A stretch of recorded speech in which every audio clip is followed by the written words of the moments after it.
there's this interesting concept that I think about sometimes.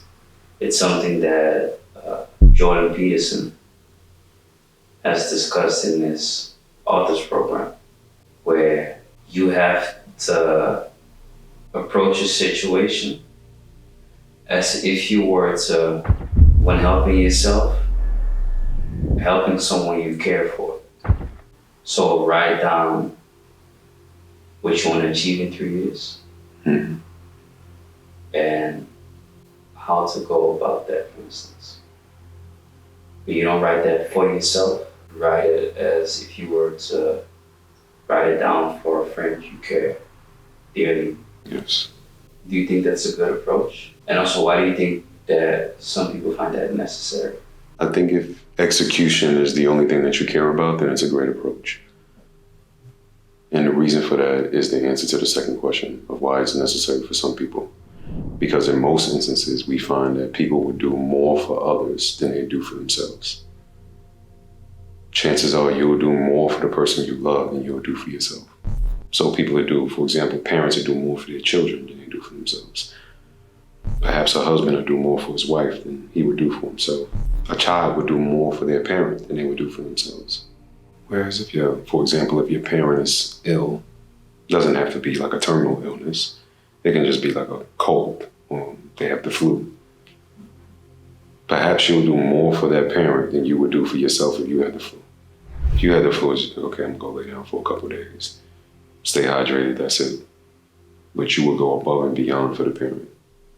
Right? Clean the house, be over there every day, checking their temperature, cooking for them, making sure that you're buying all of the drinks that they like, making sure that their electrolytes are, making sure that they're getting enough electrolytes, making sure that they're sleeping properly, making sure that you're covering every expense for the amount of time that they're actually fighting this sickness, etc. Whereas if it was for you, you be out of commission for a couple of days and actually try your best to get back to doing what you're doing even prior to really being healed. But you probably wouldn't allow the person that you love to do that. You would probably safeguard them from doing that. So in that instance, or for that reason, it is very useful because the objective is to treat yourself like you're someone that you care about. But oftentimes because it's you, it's hard for you to do that. So you have to almost write a love letter to someone else that's really you. But because you reframe it as if it's someone else that you care about, you're more likely to follow through than you would be if you were just to do it for yourself. Now, the reason why I say that is a good idea if the only thing that matters is execution is because chances are you would get the task done, but it doesn't improve self-love. So if you have to see yourself as someone else in order for you to treat yourself like someone you care about, then chances are you are not someone that you care about. So you have to trick your mind into behaving in a way or helping you to behave in a way to do the things for yourself that you should be doing for yourself as if you care about yourself.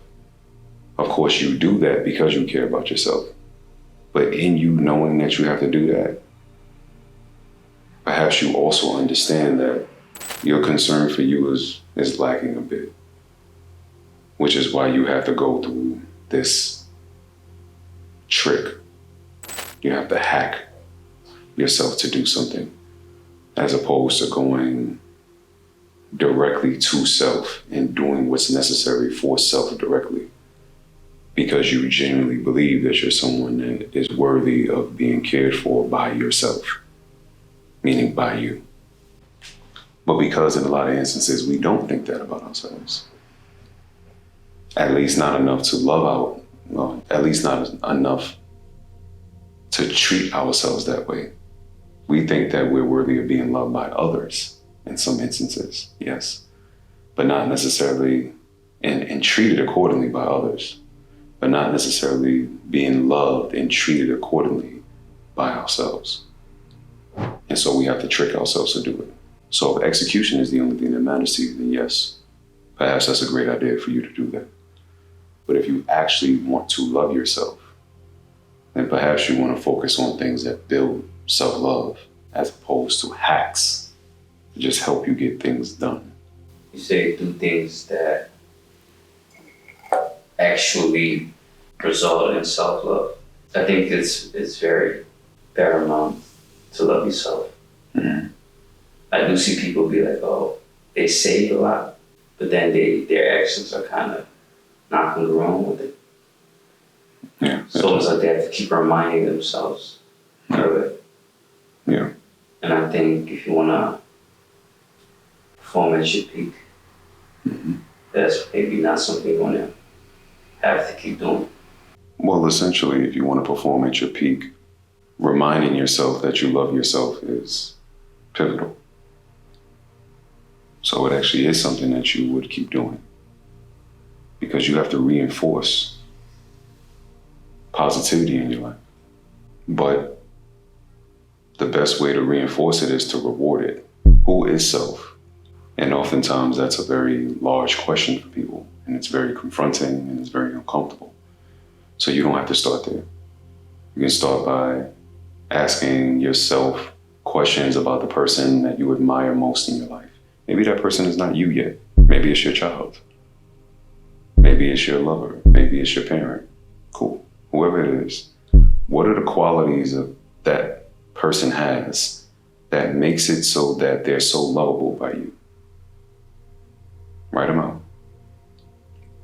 What are the things that they have that you don't really care for so much? Write them out. Now, why is it that the good qualities that this person has overshadow the negative qualities that you believe this person has? Because we all have good and bad qualities, or perceivably good and bad qualities. But for the people that truly love us, adore us, admire us, love to be around us, they may see these and agree that some of these qualities we have are not so pleasant. But they believe that the good qualities that we have outweigh these negative qualities tremendously. Why?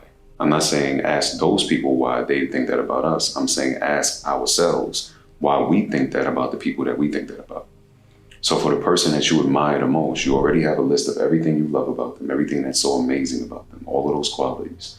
You also now have a list of the things that you don't think are so pleasant about them. But somehow you think these great qualities, or these qualities that you perceive to be great, overwhelmingly outweigh or override the qualities that you perceive to be negative about this person. Why? Now, once you have that clear picture, ask yourself those same questions about yourself. What are the good qualities that I have? Do I have any of these good qualities on this list that I think is so amazing that this other person has? Okay, what are the negative qualities that I have, or the qualities that I perceive to be negative at least? Let me write them down. Are they the same as this person that I think is so amazing? Okay, chances are they will be, right? Some of them at least. Okay, if many of the qualities that this amazing person has, I also have. And many of the qualities that this person, whether it be good or bad, let's just do it that way. If many of the qualities that this person has, I also have, good or bad, why is it that I treat this person better than I treat myself? And how can I make it top of mind so that I treat myself better? Meaning, what kind of rituals can I put in place to make it so that I cater to myself just as much, if not more, than I cater to other people? Because I cannot give other people something that I don't give myself. That's the reason why you want to do that. Because the only thing that you should be pouring into other people's cup is what's overflowing from yours. If your cup is not full, you shouldn't be trying to fill somebody else's, because you deplete yourself in the process. Right? And that's not good for either party. So how do you make it so that your cup is flowing over, so that you can take the extras and give it to other people? And that's the importance of having rituals in your life, creating habits in your day-to-day that allow you or encourage you to acknowledge yourself, so that it becomes a habit to treat yourself like you're someone that you care about. And then you can start to bake self-love into your day-to-day practices. Right? Now self-love is baked into your habits. Right? And because of that, you'll perform better. Because of that, you'll be reminded that you're important. Right? And now you'll actually be living a life where you're executing on treating yourself like someone you care about, which reinforces the idea to care about yourself. And so hopefully you will. And I say hopefully because We have limiting beliefs. And perhaps this process will expose us to what those limiting beliefs are in relation to self-love. Because you can have these habits, you can do these different things, but still not quite believe that you're someone that you should care for at a high level because of a limiting belief, even though you're doing these things. A lot of us do things that give off an impression that's not actually true. But this process will help you expose yourself to those limiting beliefs if you have them. And then you can deal with them. But this is one way that you can actually start focusing on self-love, which is the core, the root of everything as far as joy and fulfillment is concerned. So that you don't have to trick yourself into executing. So that you don't have to leave yourself out of the picture when thinking about doing something for yourself. Because that's essentially what's happening if you're writing a love letter as if you're writing it to someone else, even though it's really for you. If you're writing a to-do list or things that you want to do in the future, as if you're writing it for someone else when it's actually for you. You're removing yourself from that situation. You're removing yourself from the center of it, at least. When you should be the center of your life. Because if not, everybody suffers. Everyone who's in contact with you suffers. And the world suffers. Because you're not the best version of yourself. And the world could really use you being the best version of yourself. And somehow, people that are not full, their glass is not full, tend to be the more selfish ones. Do you mean selfish or selfless? I feel like people that are most fulfilled are more selfless than people that are not fulfilled. Yes, it makes sense that the people who are seemingly selfless are more fulfilled than the people who are selfish. And that will go back to the teachings of Tony Robbins. The secret to living is giving. So if you're giving, it's much more likely that you're going to actually feel fulfilled because life promotes what promotes more life. So if you're giving, you're promoting life. And because of that, the joy that you feel promotes more life in you. But you can't give what you don't have. So the objective is to make sure you fill up your cup, at least. But of course, the goal is to make sure that your cup is overflowing. Right? The minimum is to make sure your cup is filled. But the real goal is to make sure that it's overflowing so that you have something to give. Because then you can really genuinely give. Not give with the idea of it being reciprocated. If your cup is overflowing, you don't need it to be reciprocated because you don't have any space for it anyway. It's not like your cup needs to be filled. Your cup is overflowing. So there'd be nowhere for someone else to really pour into you even if they wanted to.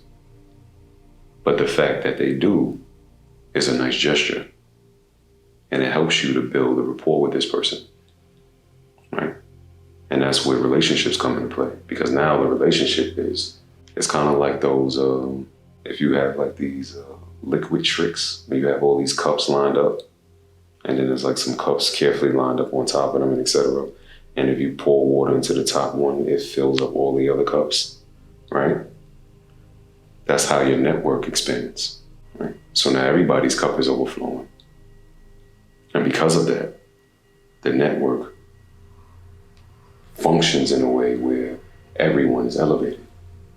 Everyone is helping everyone. It's a Jay-Z line. I'm saying, nobody at fault because everyone will be each other's crutches. That's the kind of network you want to build so that you can blossom together. And the idea of selfless and selfish in context is great because it helps us to understand.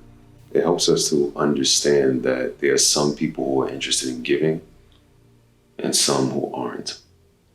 But in all actuality, there's no one that's selfless. There's only selfish people because you only do the things that you want to do. And you know you wanted to do them because you chose to do it. So chances are you may not have thought it was ideal when you made that choice, but you still chose to do it because you wanted to.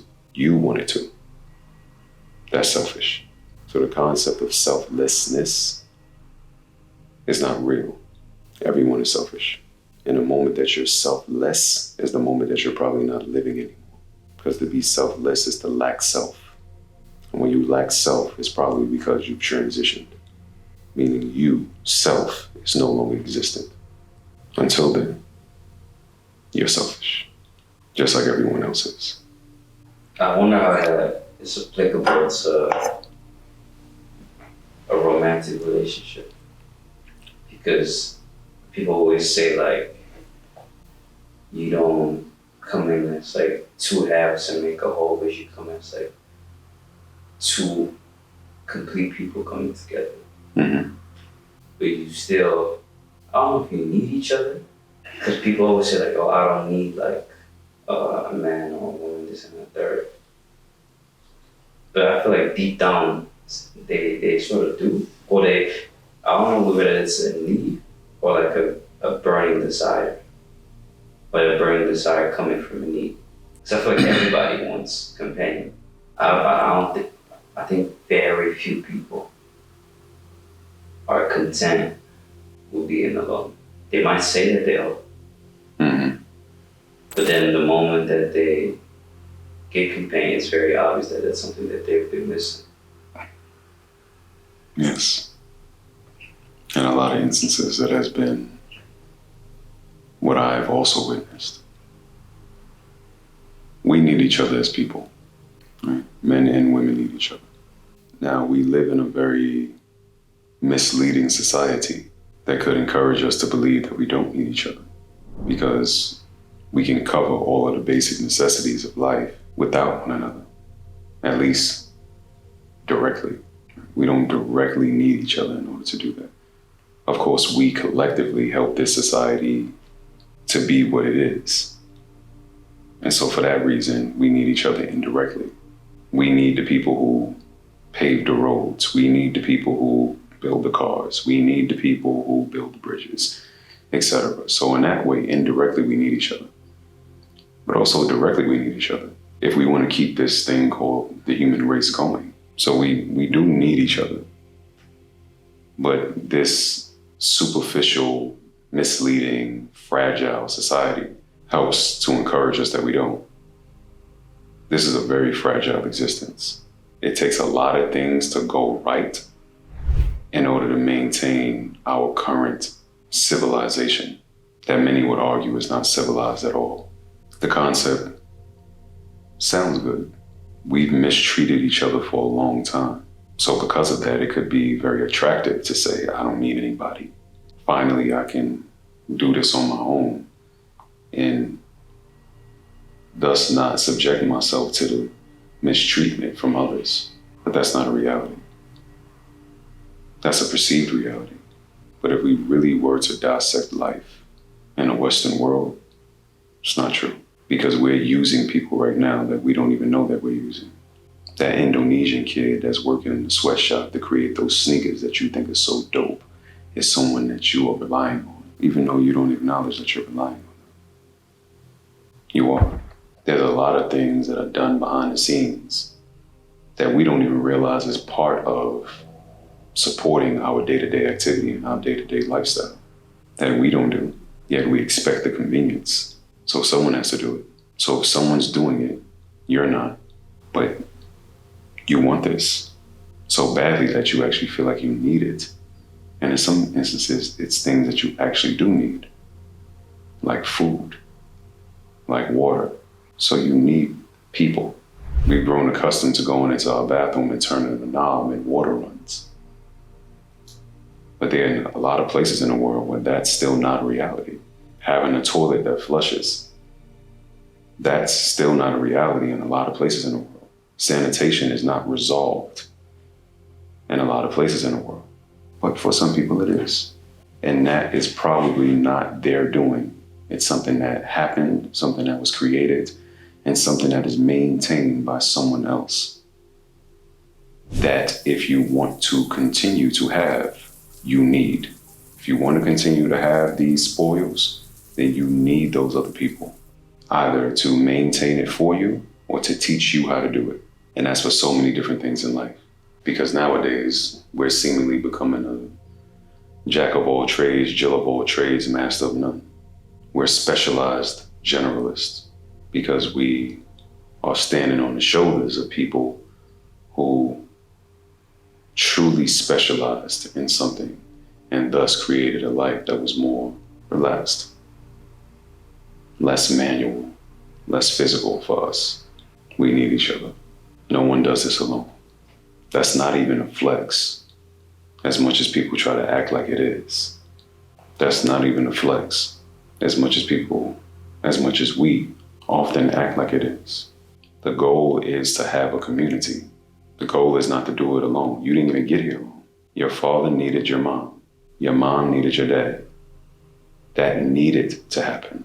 So your very mere existence only came about through the necessity of your mother and your father to create you.